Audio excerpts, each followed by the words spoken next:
Welcome back, my duelist friends. Casual Duelist here, and it's Tuesday, and I've been doing God decks ever since the release, and we only got decks for Obelisk and Slifer, two of the best boys out there.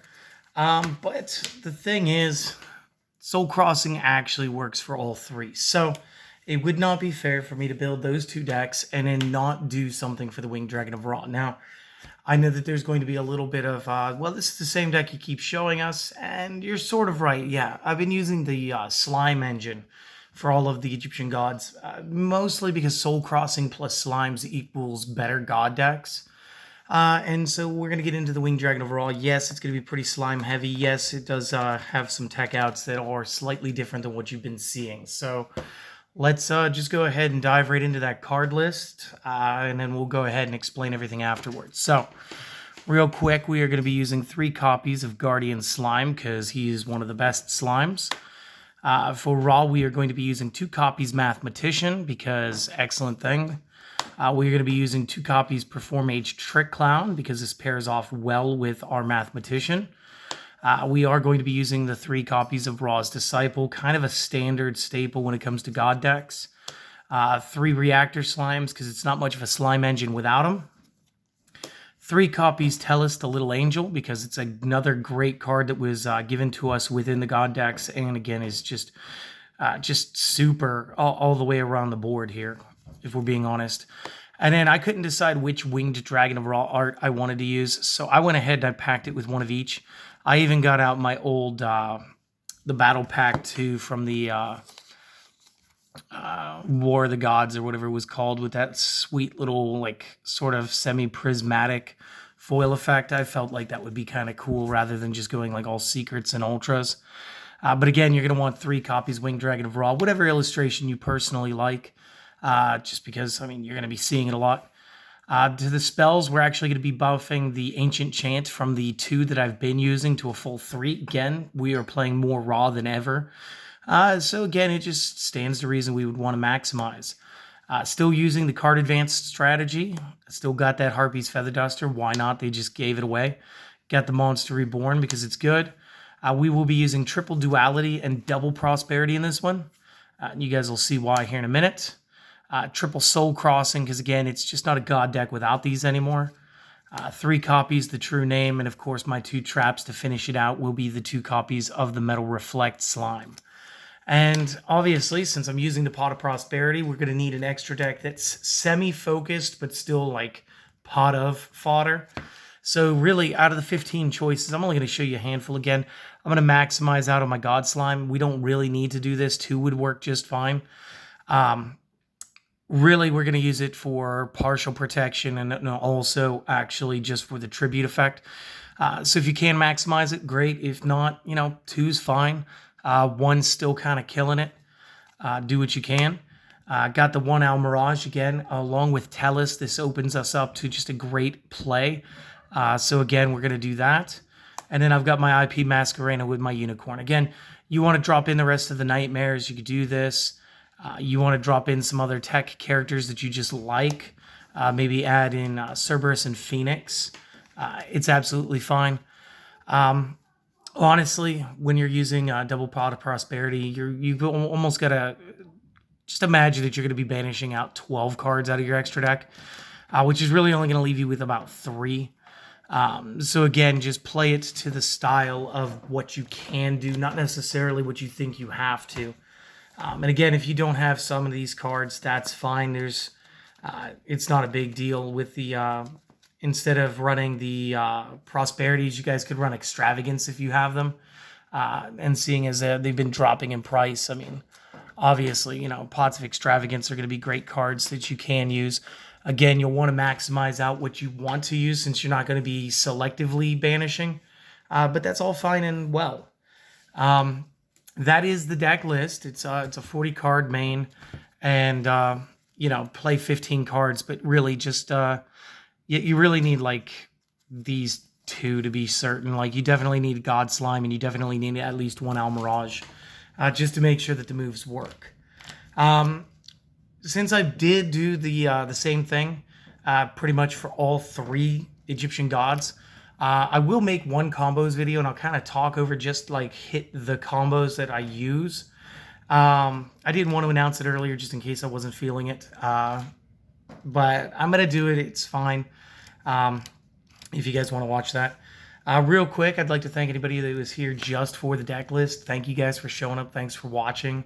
I do hope that you guys enjoyed. If you did, maybe consider throwing a subscription my way. Let your friends know about the channel. And most importantly, you guys have a great day. You guys are dismissed. Everybody else, let's kind of go over these cards again. So we're going to start at the top, Guardian Slime. If you take battle or effect damage, you can special summon this card from your hand. Again, generally, I'm going to be playing this guy in defense mode. During the damage calculation, if it does battle an opponent's monster as a quick effect, you make this card gain defense equal to that monster's attack during the damage calculation only. This will make one attack a push per turn. If it is sent from the hand or field to the graveyard, like when we go ahead to play for the God Slime, we're going to be able to kick off the next effect. Oh, of course, you can link it if you really wanted to. You can add one spell or trap card from the deck to your hand that specifically targets or lists the Winged Dragon of Ra in its text, using each effect of this card only once per turn. Again, would be definitely broken if we could just summon like 3 of these off of the same damage instance. But we got to make things fair. And in order to make it so that we can play this, the next 2 cards are actually more influential. So first up is Mathematician. When you normal summon this card, you can send a level 4 or lower from your deck to the graveyard, and that's going to be Perform Mage. When this is destroyed by battle and sent to the graveyard, you can draw a card. We are not so interested in that. First thing is, this is going to be one body that we're definitely going to get on our side of the field. So then when we use the Soul Crossing, we only need up to 2 targets from our opposing side of the field. But really, we're using him for the Foolish Burial portion of the effect. And again, with Trick Clown, if this is sent to the graveyard, doesn't care where from, you can target a Perform Mage monster in your graveyard, special summon it, but its attack and defense becomes 0. Then you take 1,000 damage. And again, this is what's actually going to kick your Guardian Slime. Now, I do believe there was a Link 1 that we could use with this. I want to say it was Magistus Serene or Serena or something like that, Celine. It's the little Link 1, and again, it allows you to use a spellcaster to do this. So if you did start with just this, you could actually summon, do your Link. It goes from field to grave. Since it's gone to the grave, we can go ahead, take our 1,000, spawn it back to the field, get our Guardian Slime. We've actually got 3 monsters on board at that point. I really wish I hadn't thought about that just now on the fly. Because that would have been a great thing to tell everybody else who was just here for the list. But I'm sure somebody's going to figure it out. But again, you can only use this effect once per turn. And again, it's just going to help you get bodies. Additionally, it's going to kick off your Guardian Slime. Ra's Disciples, great card. When it's summoned, you can special summon up to 2 more from the hand and or the deck. Cannot be attributed except to tribute summon for Slifer, Obelisk, or the Winged Dragon of Ra. And you cannot special summon monsters except by the effect of Ra's Disciple. So again, similar to the way that like Goes and Match, Rivalry, or the Warlords activate. While this guy's still on the board, there's not going to be any timing for you to try to special summon, even if you were to get him off the field during the course of it. So use it wisely. But again, that's going to lock you up to another quick triple tribute. The Reactor Slime, also able to board up additional cards. During the main phase, you can activate the effect, special summon 2 slime tokens. They're level 1, they're 500 AD. You cannot normal summon or special summon for the rest of the turn except Divine, which is important. During the battle phase, as a quick effect, you can tribute this card, set 1 Metal Reflect Slime from hand deck or the graveyard. It can be activated this turn, and you can use each effect once per turn. So again, we can go ahead, do this, get any of our effects that allow us to do an additional summon real quick, whether it be card advance, Ancient Chant should allow us. And then, of course, we can do something with Soul Crossing. So, again, we could do that to get our God card. Tellus, again, we maximized a lot of spells. There are going to be some spells that are only once per turn, a lot of them, really. And because of that, we're going to be able to manipulate the fact that we have additional copies of spells in our hands. So, when this is sent from the Monster Zone to the graveyard, and again, we're going to use Almirage to do this, you can special summon a Tellus Wing token.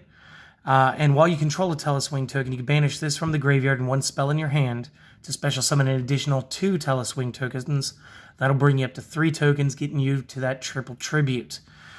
You can also not special summon for the remainder of this turn, except from the hand. So no extra deck stuff, but we can play from the hand.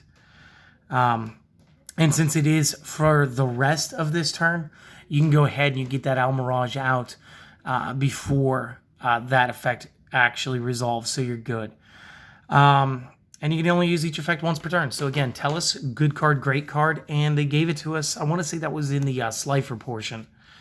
And again, you get your Winged Dragon of Ra. We got 3 different copies, 3 different arts. I love the fact that all the gods have 3 different arts these days. Winged Dragon of Ra cannot be special summoned. Requires 3 tributes for the normal. Cannot be normal set.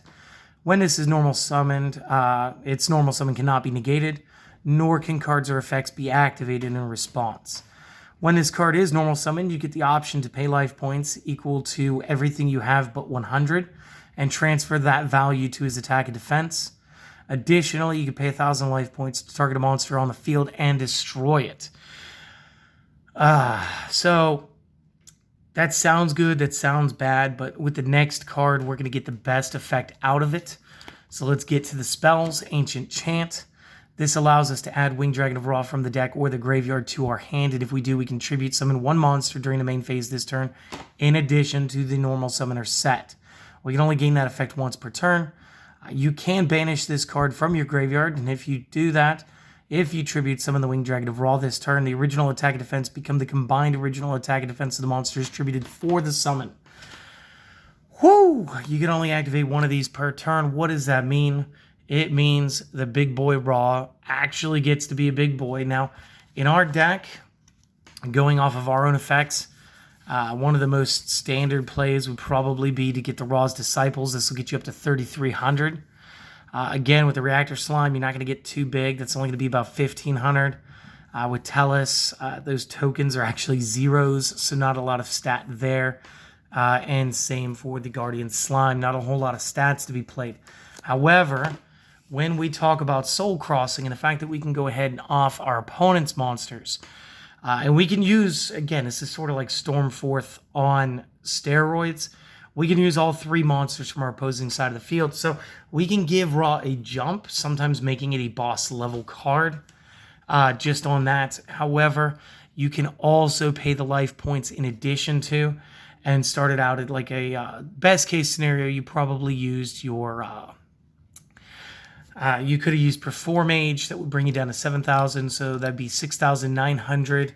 Additionally, if you use the God Slime, 6,900 plus the 3,000, that could be 9,900. That's actually a pretty big chicken, and it's nothing to cluck out, guys. So those are some options for you. Again, we wanted to maximize it this time because we are playing Ra as the main strategy. We're not just using this as like a sub-engine.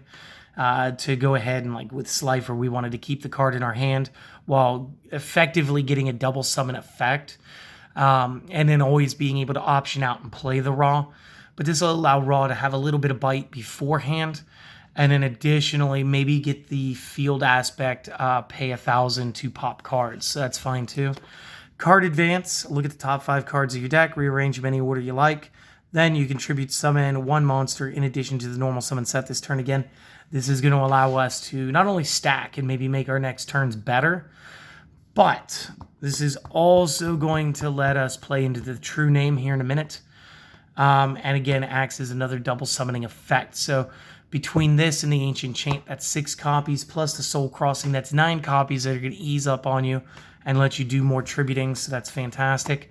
Feather Duster, we just want a nice generic control, blow up the back row. If you wanted to, you can play Raigeki here. Monster Reborn, great extender. Pot of Duality, excavate the top 3 of your deck, add 1 to your hand, shuffle the rest back into your deck. Only activate 1 of these per turn. You can't special summon monsters during the turn you activate this. That is the one drawback. So again, this is more or less we're going to pick cards, but we're not going for full Ra that turn, or we already have the monsters up and we're looking for Ra or 1 more piece maybe. So that's good. And it also doesn't negatively interact with Pot of Prosperity the same way Ancient Chant will still work. Pot of Prosperity, banish. You get to choose 3 or 6 cards, your choice, from the extra deck face down. For the remainder of the turn after this resolves, your opponent takes half damage. Also, excavate cards equal to the number that you just banished. So you either excavate 3 and use it as a duality, or you excavate 6 and go super duality. You pick one of those, add it to your hand, put the rest to the bottom of your deck in an order of your choosing. Not that that's going to really matter terribly much. You can only activate one of these per turn, and you are excluded from drawing cards by card effects the turn that you activate this. Again, that's why we went with so many card effects that say add. So that's why the duality is so strong in combination with prosperity, and that's another reason that Ancient Chant is so good. Again, I'm running 2. I only own 2. I probably wouldn't run a third, only because, again, I do need to see some of my cards in my extra deck. Again, we got the Soul Crossing during the main phase. Immediately after this resolves, tribute summon a Divine Beast monster. When you do, you can tribute a monster or monsters the opponent controls, even though you don't control them. But if you tribute summon this way, apply the following effect. So if we did use our opponent's monsters, great, we're going to use the effect. Until the end of the next turn after this card resolves, you can activate only 1 card or effect per turn, not counting the effects of Divine Beasts. And this is good if you decide to do the point-for-point transfer with Raw, as well as possibly doing the pay thousands to destroy cards. So that's good too. We got the True Name. Declare a card name, excavate the top card of the deck. And if you called the right card, add that to your hand. Then you can add to your hand or special summon a divine monster from your deck. So we're going to be able to add Winged Dragon of Ra this way as well. Otherwise, send it to the graveyard. You can only activate 1 the True Name per turn. Again, this is really for the card advance. We really want to stack the deck and then call the top of the deck. Otherwise, this would just be a very silly mechanic, but still, it's very cool. And Metal Reflect Slime, this allows us to summon it as an effect monster that really doesn't have an effect. Can't attack. It gets treated as a 0 attack, level 10 Aqua. This is another thing we would need in order to go into Egyptian God Slime. This will let us do it later to create an additional one to help us protect Raw. Again, going to the extra deck, we do have the God Slime. So again, we're not going to fuse it properly. We're going to do the special summon from extra deck by tributing a level 10 Aqua with 0 attack. This card can be treated as either 1 or 3 tributes for the tribute summon of a monster. Additionally, cannot be destroyed by battle, and your opponent's monsters cannot target for attacks, and they cannot target with card effects any of your monsters except God Slime. So again, he's sort of like a soft wall, soft block once you have anything. And more so once you have Winged Dragon of Ra. This is going to take any targeting cards and targeting attacks away from him, which is actually going to be fantastic. We do need the Al Mirage. Al Mirage is not only going to help us with the Tellus play, but once we've performed the Tellus play and we're going into our Winged Dragon of Ra, we know it's not going to be targeted or countered or responded to on summon, but it's still going to be targetable by other card effects, which is why we need the quick effect here. And that is that we contribute this card to target a monster that we control. It cannot be destroyed by opponent card effects this turn. And when a normal summon monster we control is destroyed by battle, while this is in the graveyard, you can special summon this. You can only use this effect once per turn, which is fine. And it's maybe a little extended play on the Mathematician, if we're being honest. Chances are you're not going to resolve both in the same round. But it is there. It is an option. It might happen. And then again, I just mained in IP Masquerena so I could do Unicorn plays on the opposing turn. Again, the rest of the extra deck is all player flavor. You guys play how you like. If you guys have the budget and you have the want, you guys can put anything in here you want. But for the most part, I didn't, just because of Pot of Prosperity. So I do hope that you guys enjoyed this. I do hope that you guys tune in to see the light combos where I'll actually explain them. I won't talk as fast, hopefully. But you guys, again, the most important thing is I hope that you guys had fun. I hope that you guys enjoyed it. And I really wish that you guys have a great day. So all that said, I will see you guys on the next video. Peace.